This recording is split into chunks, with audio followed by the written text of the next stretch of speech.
All right, so today I'm going to do some example labs for you guys in idle, where you can have some experience with idle. And then I'm recording them so you can go back and look at them for reference if you want to. It's just some practice typing code, typing some if else's, that sort of thing. That's what this extra file down here, conditional examples for class. Again, I put the file in there where I wouldn't forget to bring a thumb drive. It helps me transport things. It also gives you a copy of the file if you want to try it on your own. So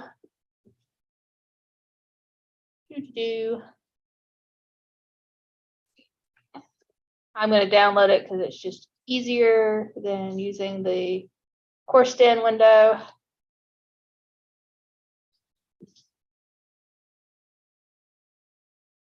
What in the world is my computer doing now? Yeah, just go with it.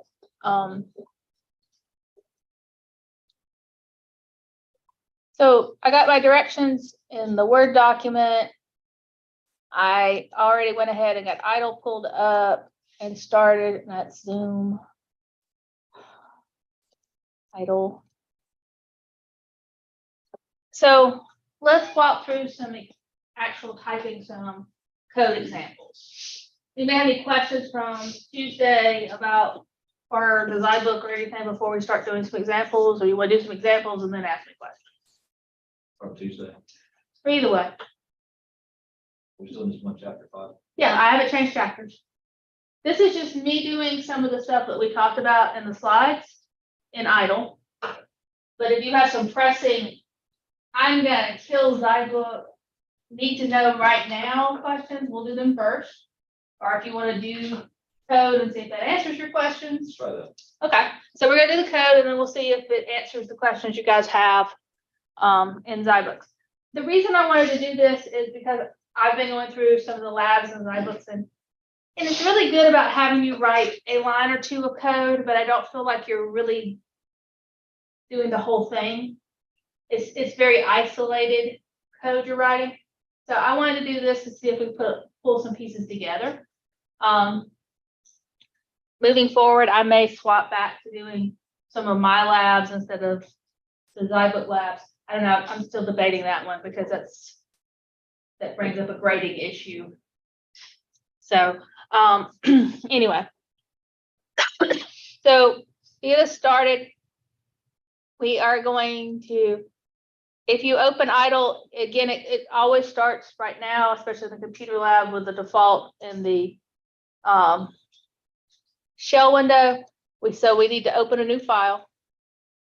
The directions tell you to name it Lab 5 because I stole it from Lab 5 of one of my older classes. Name it whatever you want to for today because you're not turning this in. As long as you can find it, you can put it on the desktop of these computers in the lab. It'll erase it when you leave, or you can put it on your thumb drive or whatever. So I'm going to go ahead and save mine as on the desktop because it's easy to find. And I'm just going to call it conditionals.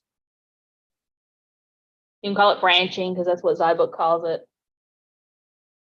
So in here, I'm going to start off by reminding you that you should use comments anytime you're doing this sort of thing, where you can break it up into sections and make it your code easier to use. Comments are always a good thing. We'll get more into those as we get into functions.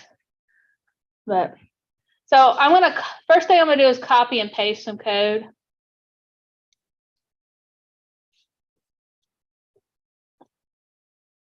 Which is also another good reason for you all to have the file so you can go get it and copy and paste too if you want to. Again, it puts too many tabs in. I'm just going to remove the extra tabs to make our life easier. And I'm going to put a comment at the top with saying part 1.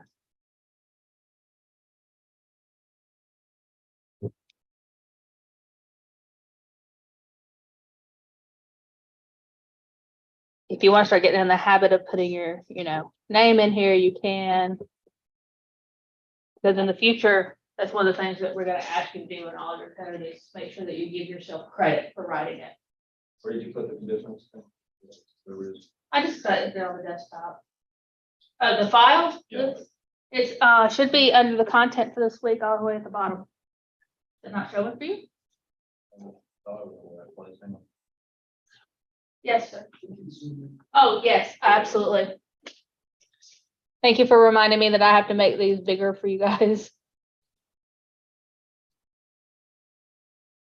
that big enough? All right.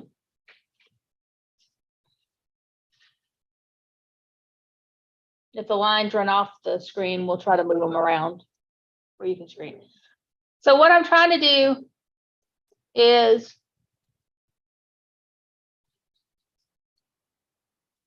show you guys how code would look. Now, in this that I just copied and pasted, you notice that there's a green line in there that has like triple quotes around it. Right? That's a special kind of comment. It's a documentation comment.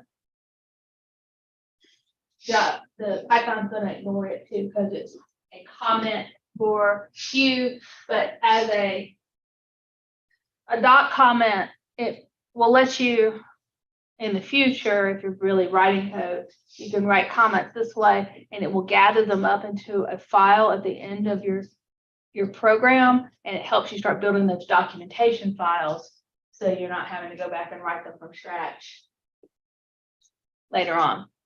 So you can ignore it for right now. We haven't actually learned that yet. It was just in this example and I forgot to remove it.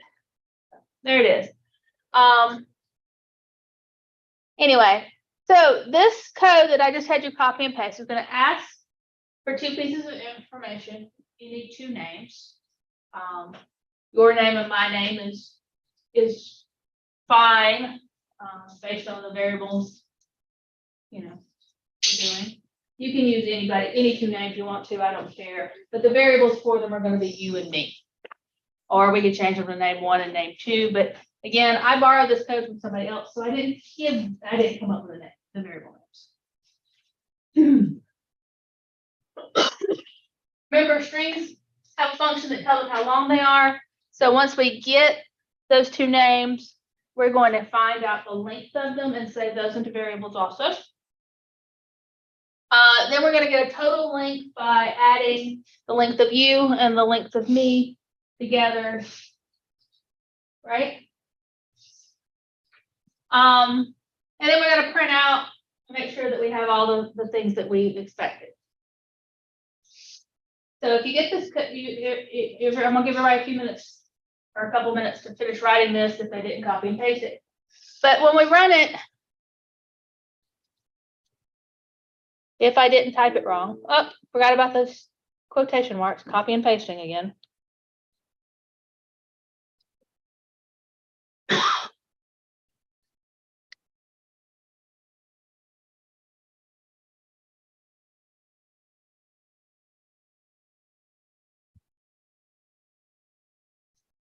Now if I run it,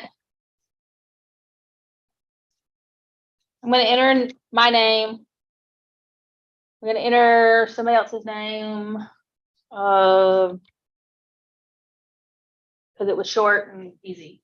So if I enter my name, which is Tracy, that's 6 characters. And then I enter the name Tom, which is 3 characters. The combined length is 9 characters. Right? You're all happy that that's what you should get, right? Yes. Okay. So now let's do some new stuff.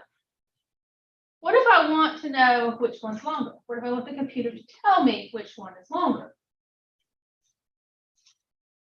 So we already have the length of the names together. And now we want to see which one's longer. If we use an if statement, create this, we can have it print out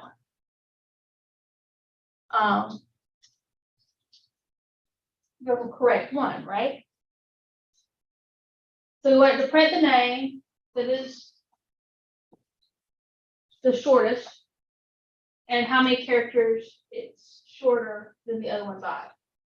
So, like if Jane has a shorter name by 2 characters, that's what we want to print out. Basically, we want 2 print statements. If the first name is shorter, we want it to print that one. If the second name is shorter, we want it to print that one. Two things going on here, right? So that's a condition. We want to know which one's shorter. So we can do that with an if statement. So if length of you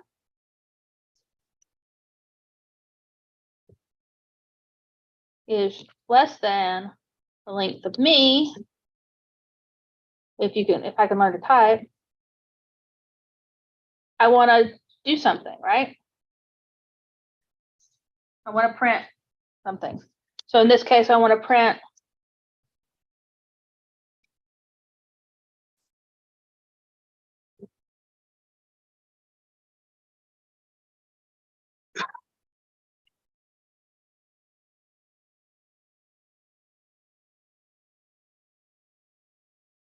and just to start with, I'm just going to go with that. We'll talk about how to.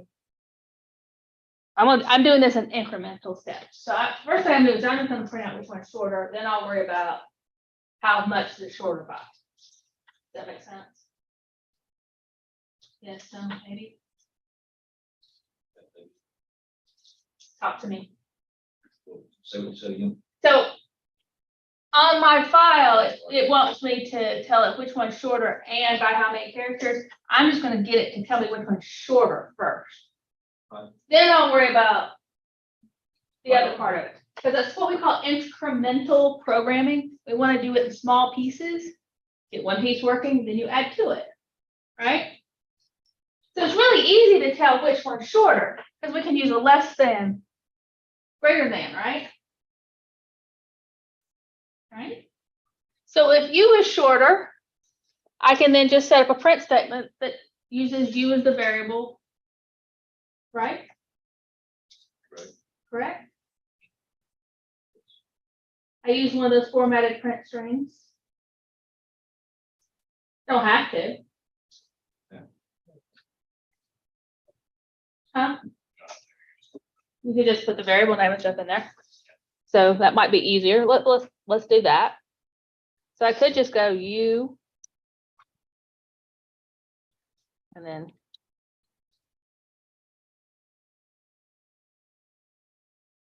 I can't type today. Right? That works just as well. Except I probably need to go back and put a space in here. But let's run it and see.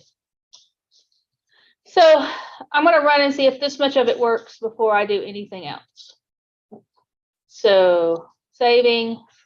This time to prove my theory, I'm going to have to run it twice. So I'm going to have to run it with the first name being the short one, and then run it again with it being not the short one.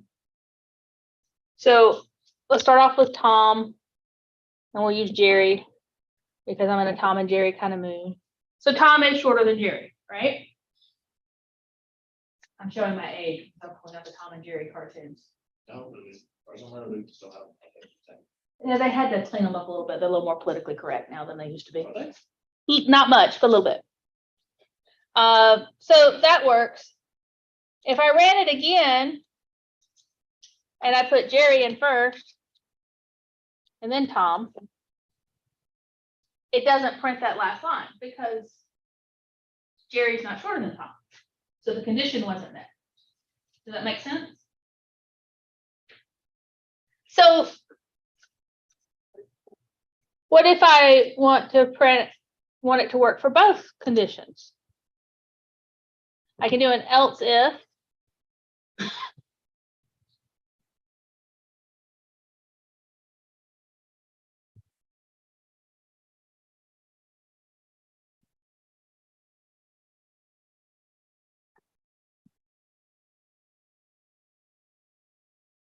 So now I can do that won't work, will it?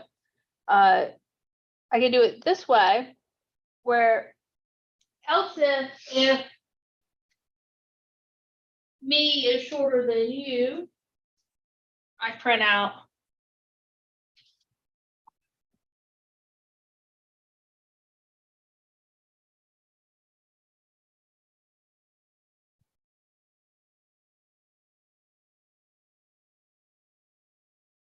yeah. And that could have one final condition, right? What if they're the same length? Right? If they're equal to each other. Now I don't have to test that because that's the only other option, right? So I could just go ahead and go else print.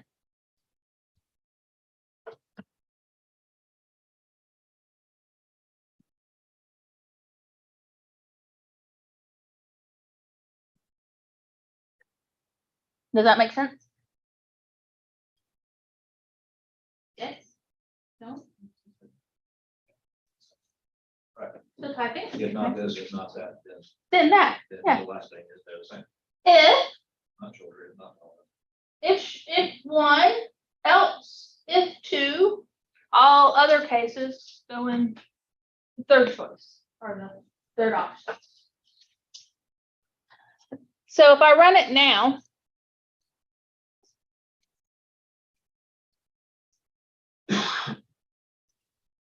right, let's try this again because my window got crazy. Run it again. And I have put in my name first and then Tom. Tom is shorter. If I run it and I put in, I need something that's the same length. I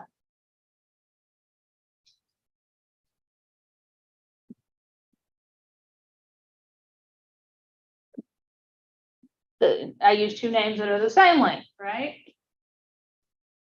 So my scale is working. There's only one other option. Wrong window. Away. Right at the third time with our last option. And it picks it out, right? So I've tested all the different outcomes and I got what I was expecting. Now I can add to it. If I want to know what the difference was, I could do the math inside the if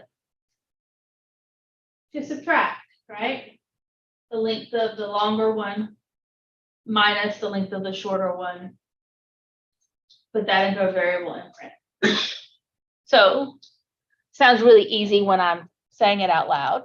So what I would do if it was me is I would do it inside the if statement. You can do it other places. Absolutely could get the difference in the length somewhere else if you wanted to. But I do it in here because the math to me is easier. Because if I know that I'm looking in this if condition for you to be smaller, then I can subtract. Let's make a difference. We need a difference. I'm just gonna call it diff because I don't like type. So I take the larger one minus the smaller one. Right? Does that make sense? And then I can go down here and put another comma in and do diff.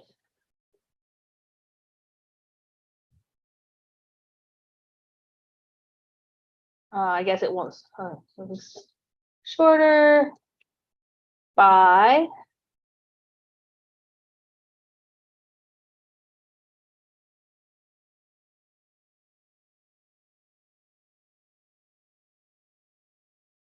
so now I can use the difference between the two to fill in my string, right? So same deal will work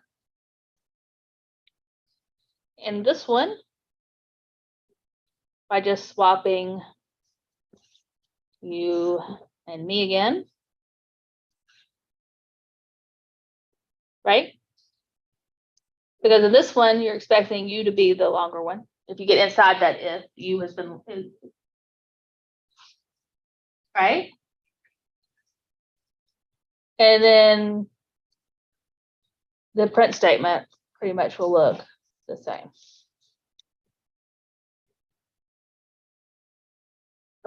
So let's run it and see if I mess something Is up. that where you'd always put if in the finding the difference? You could do it before that, I'm not because trying to be technical. I just- No. I- no, programming is always a different way to do it. You could absolutely, as soon as you get the If you knew when you were starting, they should define that immediately. yeah, you could go ahead. Not gonna be there. Yeah, absolutely. You How would could, that look? well, you would do it up here like we got total length. Yeah. You would just do the same thing. You would just define the difference in lengths up here. You would just have to make sure that you were, How do you incorporate the line without? you would just use, then you would just leave, this line would be up here.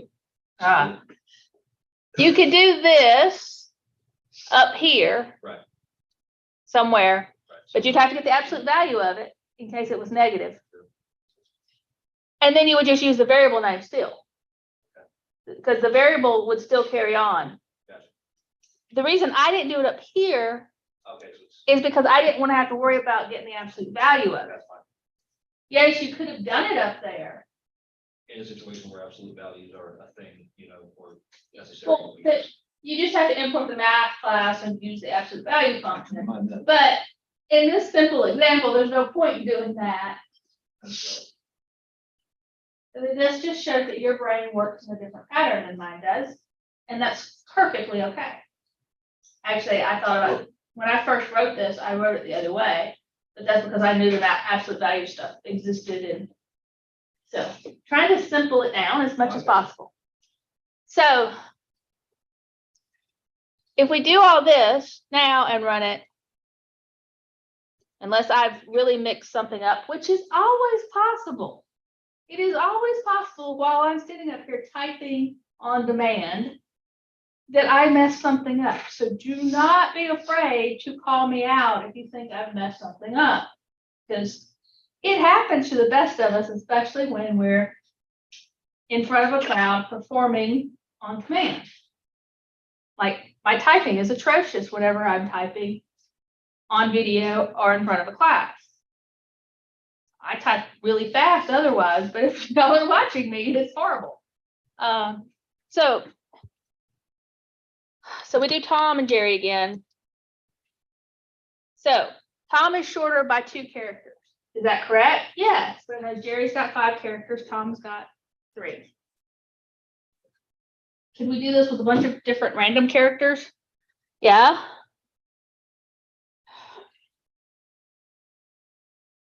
So I could like just let my cat go across the keyboard. Right? And it should work for no matter how long the names are. It should always tell me which one's shorter. And it should tell me what the difference is. Unless they're equal, and then I get they are the same length. Is this more helpful than Sidebooks? I like it. You like it. So we're gonna keep doing some of this. I like that. If this is helpful, we'll keep doing some of this as we go through the labs. So that's the first part of that one, kind of simplified down. Now, if you were writing this for me to turn in, it would have a lot more directions and I would tell you how to do it. But this is just us doing examples together. So the next one, honestly, is kind of simpler. It originally was written for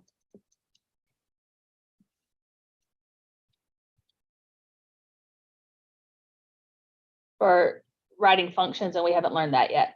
So it had return values.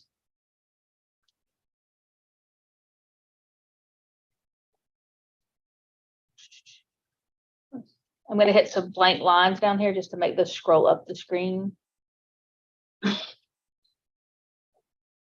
So now I have blank lines that y'all can see what we're doing.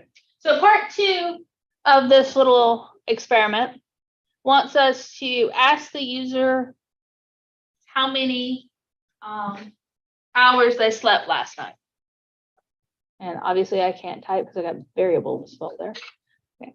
So how many hours they slept? Kind of like that example we did in class. If you studied so many hours, you could go goof off. If you didn't, you had to study some more. Same here. If you slept enough X number of hours the night before, you can stay up late the next night, kind of situation. So this one's pretty simple too.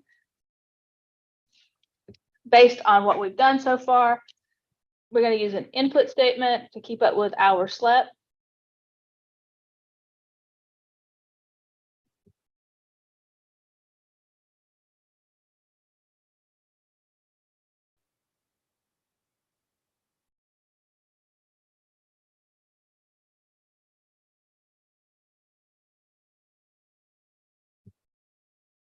Something like that. Now, before we get too far,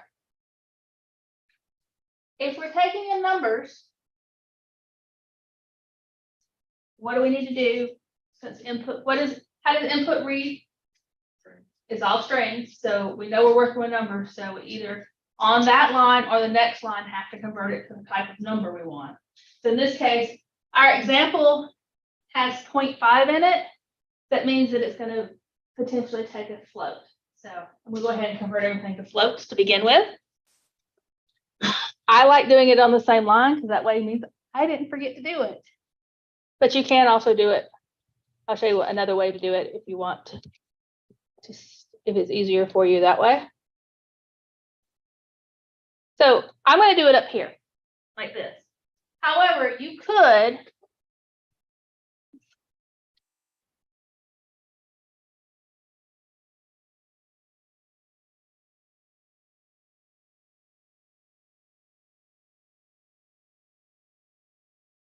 those two lines do exactly the same thing.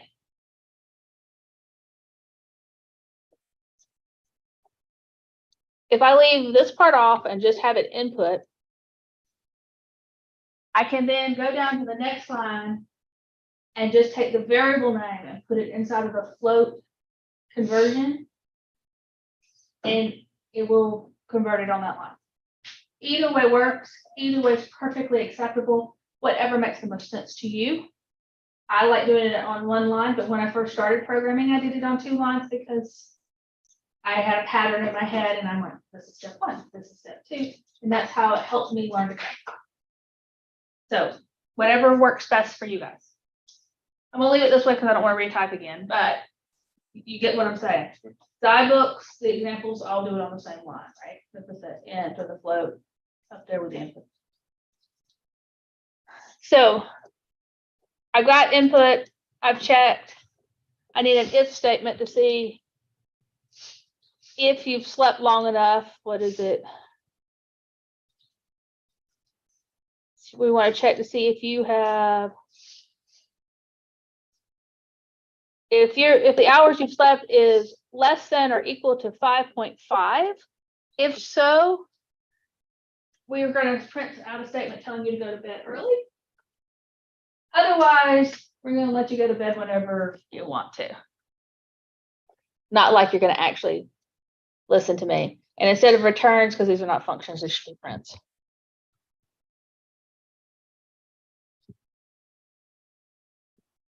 So anyway, I don't know why I'm updating that. It's not going to update on this file. I'll do it later. So if hours slept is less than or equal to 5.5, we need to print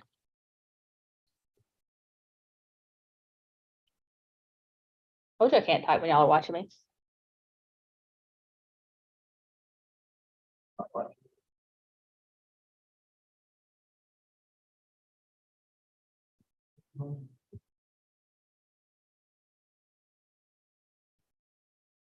Right? Else,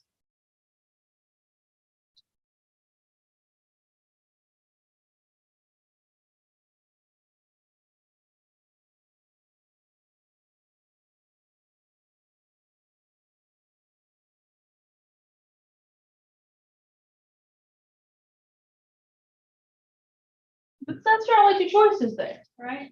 The difference between the one we did before and the one we're doing now is that we're using a less than or equal to sign instead of just a less than or greater than sign. Why am I making you do this? Because the more you type the stuff, the more you remember it. And there's lots of theories behind that, but you have to do something 5 to 7 times before it starts activating long-term memory. But the more you do it, the more it's going to stick. And I can get into educational theories on all that. And you know, it doesn't really matter. Practice has been preached at you for all of your education for a reason. It works. And I like to do multiple modalities with you guys. I like you to see me do it, but I also like you to do it.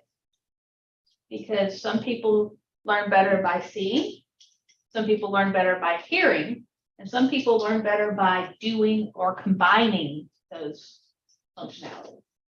As a parent of a dyslexic child, he learns better by hearing. His mother is a visual learner. She learns better by seeing. So we get into a lot of headbutting, trying to explain things to each other. So if you need more examples or different examples, let me know. I will work with you. There's nothing more frustrating than being an educator than having a child you can't teach. Anything. Anything you but- want to go about. Any way I want to go but ZyBooks. Okay. He obviously does not like ZyBook style. That's perfectly fine. Let me know how you guys are feeling about things. Some people are zipping through the ZyBooks like it's. I didn't say I couldn't zip through it. I can't, but I'm not learning. But it's good to know though. You know, If doing it in ZyBooks is not sticking with you, then we need to do something else. that should be for real. No, I have some online students that are emailing me some of the similar questions that you're giving. So it's not just you. I had a problem today in ZyBooks where one of the activities would not let me type in it at all. I could type in any other activity on either side of it, but it would not take, I couldn't type in it, I couldn't copy and paste into it, I couldn't do anything in this one That's not particular what I- action. Yeah, I'll report it later, but it was kind of a pain when I was on a virtual call with a student sharing my screen, trying to help them do this, and Sure, man, I grab it. it would not take any input. I thought my wireless keyboard had died on me. And then I realized I could type in other places. So I don't know. That. Of course, Windows also did an update on my machine last night, so who knows? All right, so does that make sense? Want to see this run? You believe me it runs?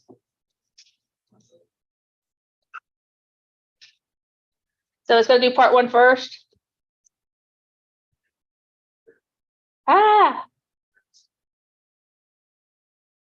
Oh, please.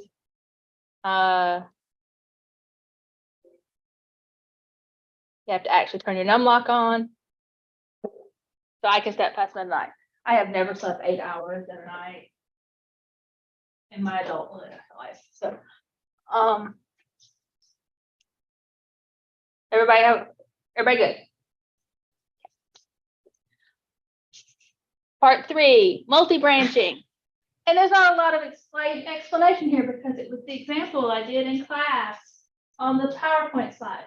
So I'm going to give you 5 minutes.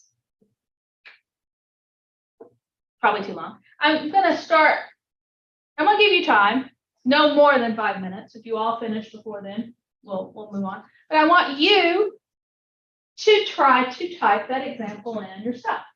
You're going to ask the user to enter a numeric grade, and then you're going to put the if, else, if statements together to print out whether it's an A, B, C, D, or F. I showed it to you Tuesday. Now it's time to see if you could put all the knowledge that I taught you together with the examples we just did in class to work it out. So I showed you how to get an input and change it into a number. So you probably could do an integer instead of a, well, it depends on whatever, inner float, doesn't matter. And then I showed you how to compare if something's bigger than something. And then I showed you how to print. And I showed you how to do an if with an else if and an else. So extrapolate.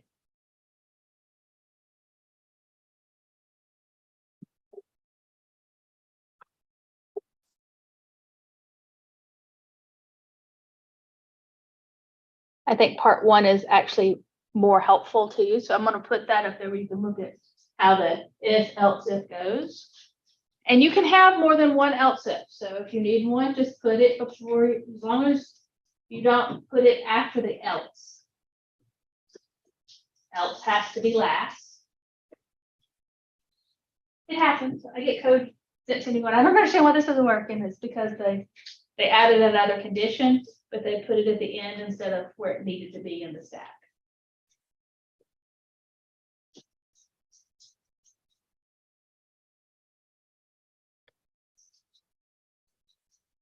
I feel like we need music in the background.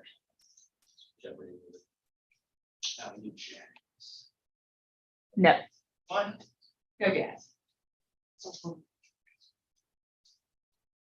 Maybe classical. That's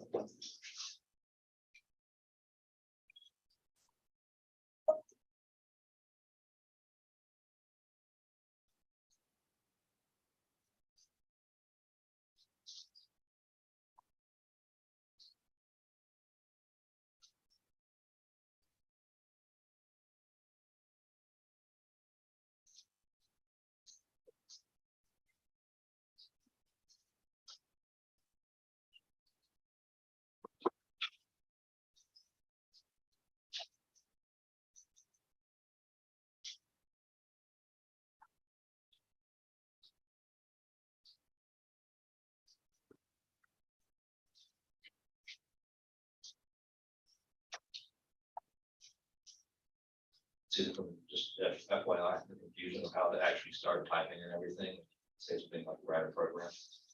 Okay, so I've actually, absolutely great thing. How do I get started? I've been giving you verbal directions. How do I get started? First thing I would do, if it was written, is I'd sit down and underline things. Like nouns are usually going to be objects or variables. Verbs are going to be the actions that you have to take. Right, there's a diagram. Yeah. So what I would do is, I just told you verbally that you needed to get a grade. So first thing I would do was figure out how I'm getting that grade in the screen. Don't worry about the if statement yet. Do the input statement. And then instead of worrying about all the if and else's at the same time, do what I did at the beginning, do it incrementally. Decide if it's a single if statement, decide if it's an A. Once that part works, add an else if to decide if it's a B. So, and that's one of the things I want to teach you guys as we get, especially as we get into the projects, is how to take a big overarching kind of problem and break it down into its component pieces, because that planning you do will save you hours of frustration coding. And there's a lot of students that I have and will have in the future that will absolutely tell me that there's no reason to ever take a pencil and paper out and do any planning. They're just going to throw code at it. But I beg to differ with you. You will make your life easier if you just do a little planning.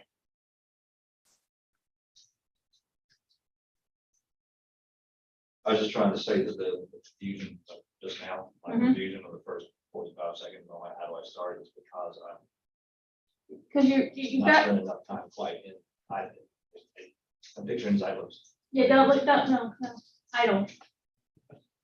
Zybooks gets you started and finishes up for you.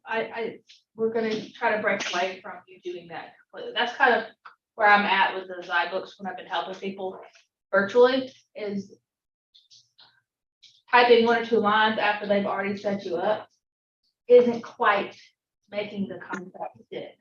Yeah, you already learned how to do input statements and stuff, But I think it would be better for you if you had to write your own still to reinforce those lessons from chapters before.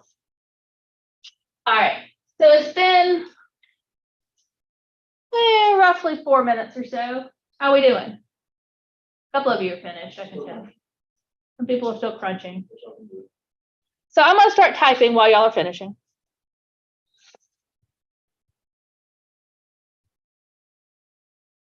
I could be evil and make one of y'all come up here and type it. Who's finished? Wait a minute, we're gonna do something fun today. You wanna come type? Come on, come Go type. for it. So we're gonna let some student participation here. There you go. Remind me what your name is? Jaden. Jaden's gonna type for us. So just type it down. Right? Yeah, just type anything you want to type in there.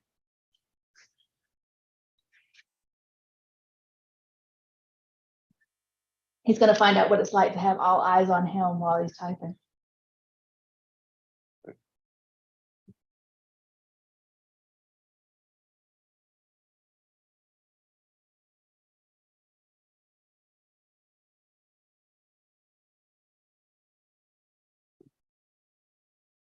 Now, it says you had to tab back. I'm going to tell you that you are missing something on the line, or it would have put you back at the beginning of the line.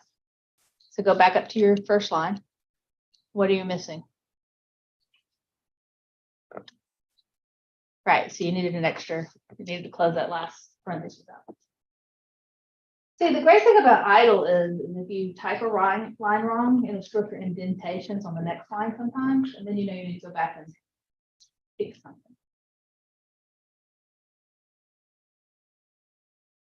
You know, the British written skill, A last. We're not in Britain, so it doesn't matter. Wait, Britain, their A's are 70s.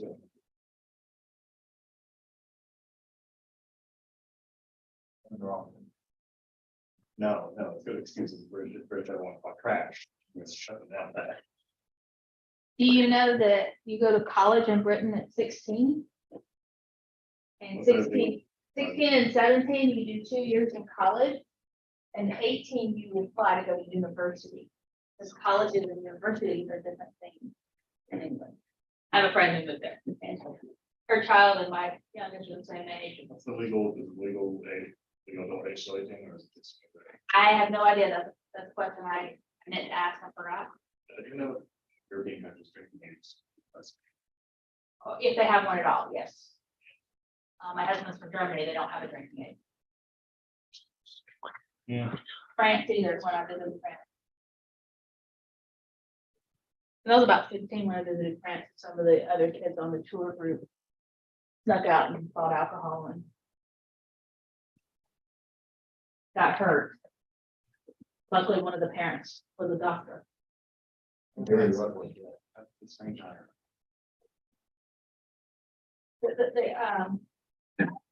The moral of the story is if you sneak out to buy alcohol, buy a bottle opener too. A bottle or two. Bottle opener. Because when you break the bottle, you cut yourself. I would like to argue. Cover nowadays. One of them was going to do that trick that people do with the bottle tops and pop it on the edge of a counter or something, Always in the blood. but they used the sink. So they broke the bottle and like I said, luckily there was a, y'all don't want to know these things. Why am I telling you these things? I love those. Go ahead. I'm You're living. I'm just trying to fight. They were from a private school, so one of their chaperones was a surgeon and he sewed her up with them. The black bitch already is. I can't imagine trying to hit a French ER with a bunch of teenagers that don't know the language. I mean, good thing about being English is most, I suppose. I'm gonna tell you something. They don't like Americans in France. Oh, I figured that way. Here's why they don't. A lot of Europe doesn't like us. They were arrogant. We do. Unless they're being invaded by somebody and then they want to come. You're aware on both sides. Yeah. One day I'll tell you my husband's favorite French joke.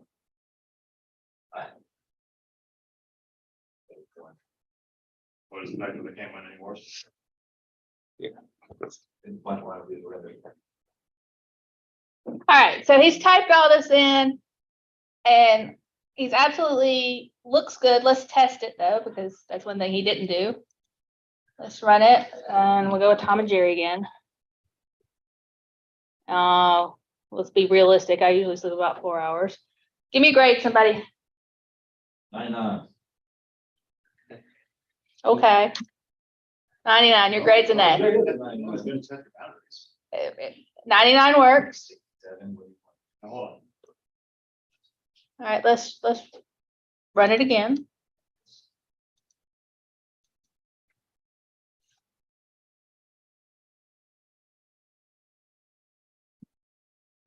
What? I haven't heard that. 578, good. Hey, it looks like it's running to me. Now, if I was turning this in, I would test every option. Since we're just doing this in class, I'm gonna just test it a couple of times. Looks good. Jane did a great job. Now, some of you are gonna say, but that's not the way I did it. And that's absolutely fine. This makes sense to Jane. And you, and it makes sense to me. You could do it the way the example in the book or the example in my slides did it, where you just had anything above a 90 as your test. That would work too, as long as you keep them in the right order. This right here, though, will work even if he puts them out of order. True.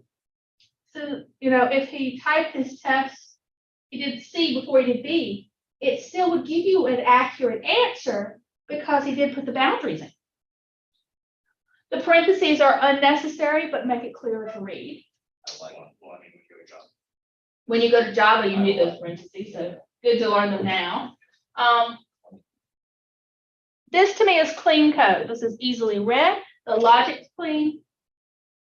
Does it have a little bit of slowdown in speed because it has the extra test in it? Yes, but it's perfectly okay. And I love the fact that he went and figured out how to use the ands and the ors to make it work. Anybody not get theirs working? All right, that's all I have for today. I just wanted to do these examples with you, give you some idea of what code looks like if you're actually writing it and not in zyBooks where they're just feeding you information.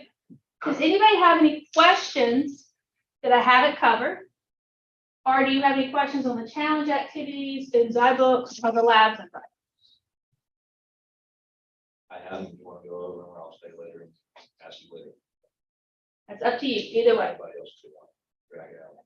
If you guys are good and you're ready to go, see ya tomorrow if you come to the Friday lab portion, or I'll see you Tuesday if you choose not to. Remember, things are not due on Sunday, they're due on Tuesday, so if you run into any problems, email me or see me during my office hours. Monday through Friday, I am in my office upstairs on the second floor from 1:30 to 3:30, or you can set up a virtual appointment with me. Y'all have a great afternoon.